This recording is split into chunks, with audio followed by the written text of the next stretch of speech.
students, in the third phase discussions, earlier we had discussed about the commas, where to use, and today we have another punctuation, that is comma. So let's get started. Comma, the sign of comma is like this. First we need to understand what is comma, है ना? So comma is the shortest pause it is used.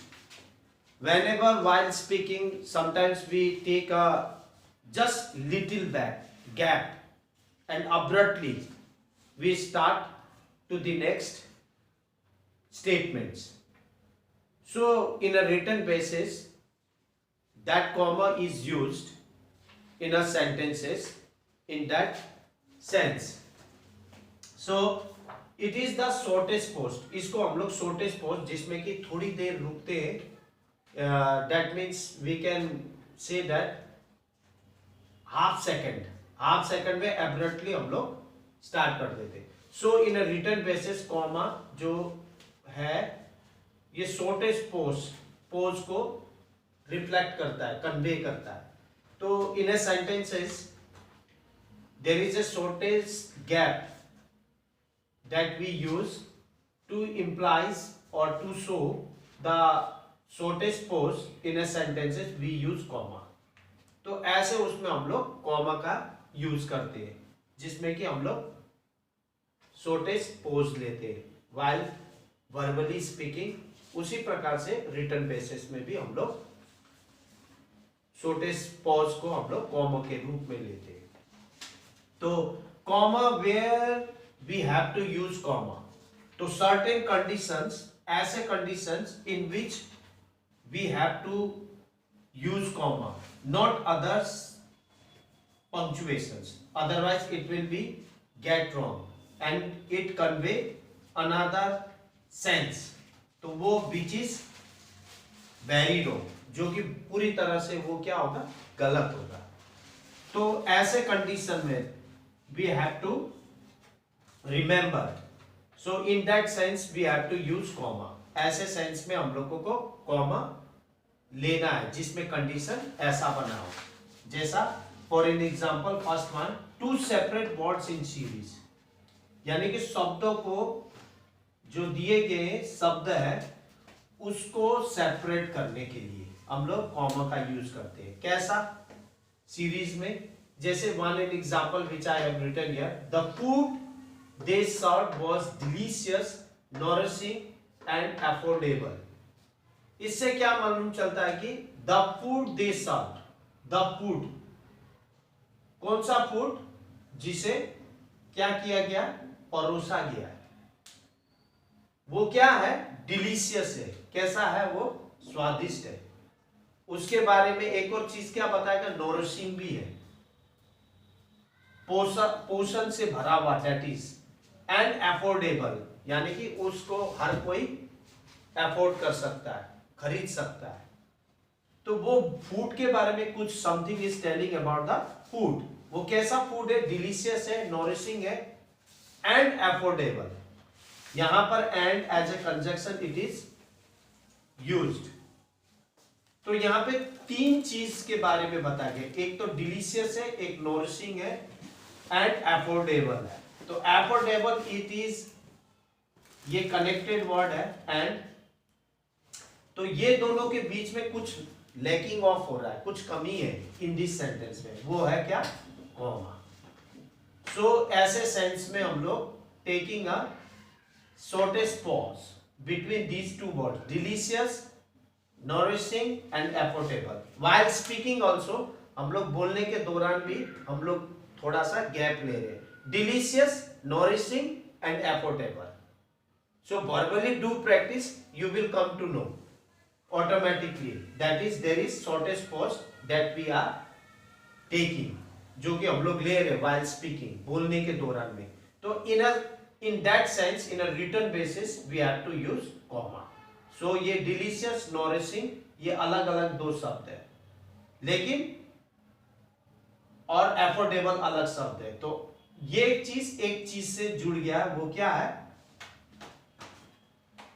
क्या है, the food. ये food के बारे में बता रहे हैं, that's why they are connected with this comma as well as and. Second one, two separate phrases in series. Like about the phrases, students, you already knows about that. आप पहले से ही ये जानते हैं, because in offline we had discussed already about the phrases. Phrases ये क्या है? It makes a sense, but not complete. तो ये सेंस बनाता है लेकिन इनकम्प्लीट सेंस है, सेंस बनता है लेकिन पूरी तरह समझ में नहीं आता है, so that is called phrases.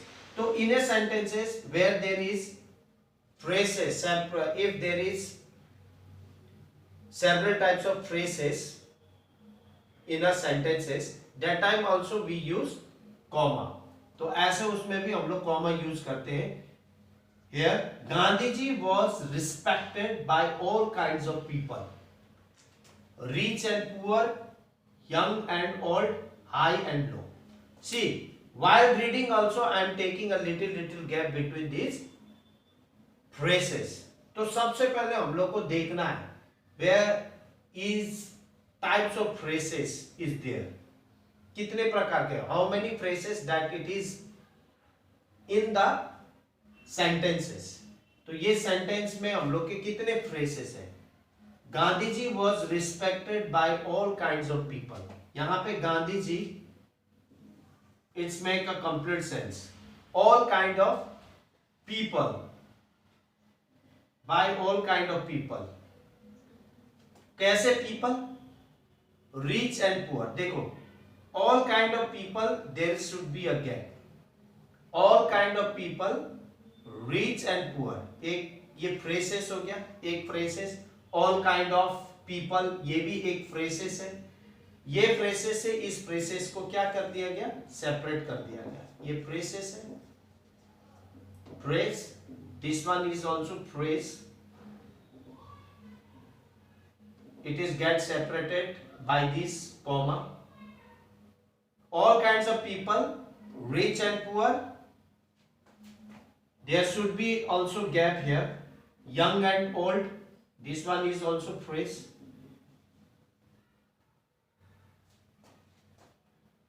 high and low, this one is also phrase, so there should be a comma.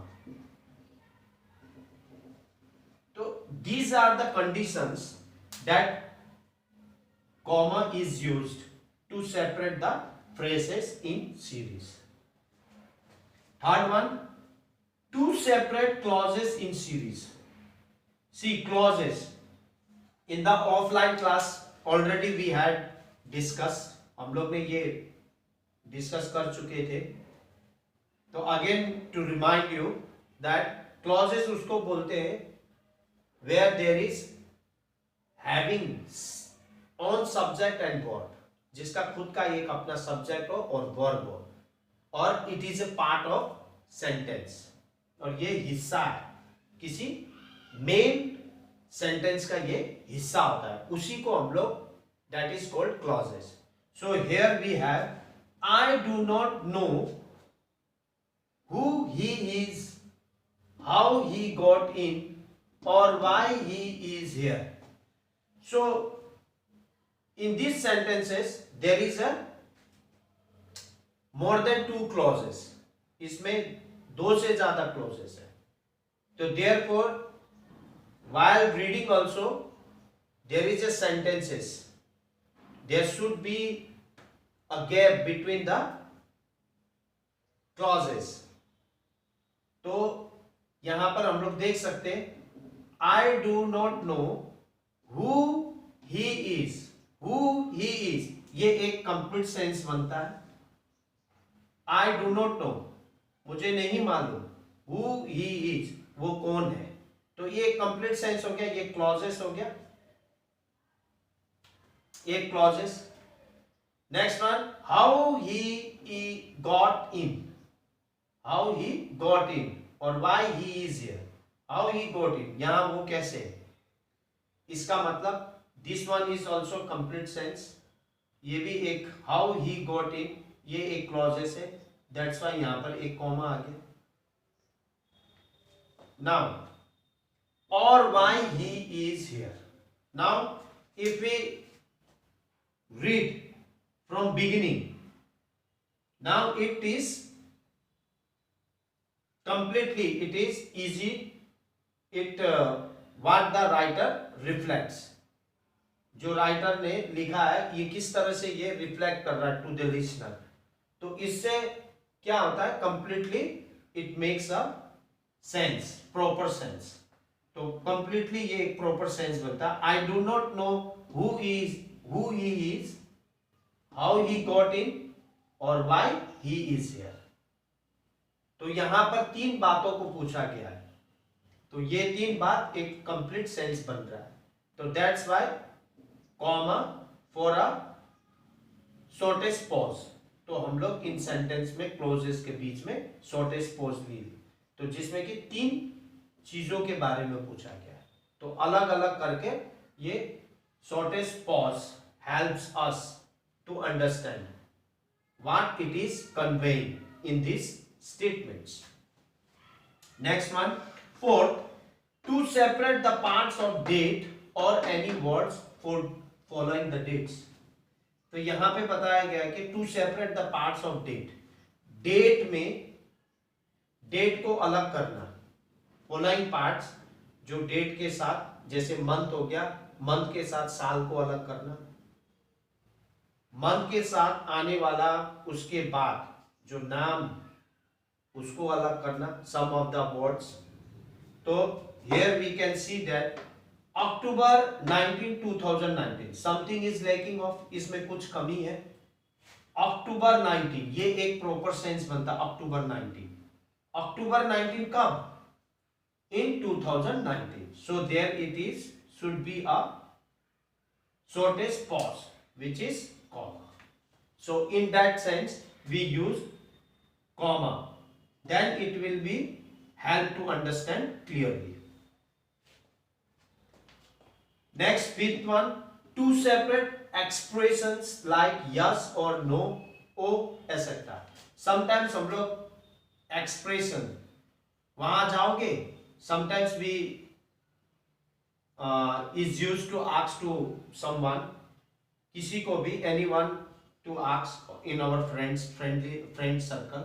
तो उस समय हम लोग वहां जाओगे, यस आई विल गो, इस तरह से बोलते हैं. तो in that sense also yes is the expressions word, उसको हम लोग अलग करते विथ अनदर स्टेटमेंट के साथ. इससे क्या होता है, यस बोलने से एक कंप्लीट समझ में भी आता है, एक कंप्लीट मीनिंग भी बोलता है. हाँ, he is ready to go या she is ready to go. तो that's why which is called expression, yes और नो, ओ, तिजोला. तो here it is, yes I will certainly come. Yes, तो इसमें the comma will come. Yes, that means will you come with us करके पूछा गया होगा, तो उसने बोला yes. Yes is the expression word. I will certainly come, निश्चय ही मैं आऊंगा. तो that's why in that sense also two separate expressions yes or no we use comma. Here, oh I don't know that. अब यहां पे एक completely चीज बताया गया, क्या, that the person is completely unknown about dash dash dash. So in that sense, oh, it's a expressions word. So expression word is completely, it makes a sense of the things the person is asked to the listener. It is completely unknown about that. So that's why उसमें oh करके separate आ गया comma. I don't know that.